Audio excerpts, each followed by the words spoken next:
গণ অধিকার পরিষদের সভাপতি ও ডাকসুর সাবেক ভিপি নুরুল হক নূরের অবস্থা আশঙ্কাজনক, কিন্তু তাকে সুস্থ দেখানোর ষড়যন্ত্র চলছে বলে অভিযোগ করেছেন সংগঠনটির সাধারণ সম্পাদক রাশেদ খান।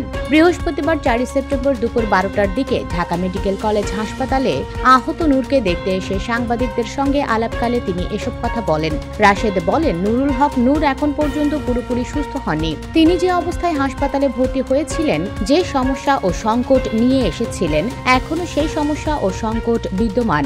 তার অবস্থা আশঙ্কাজনক।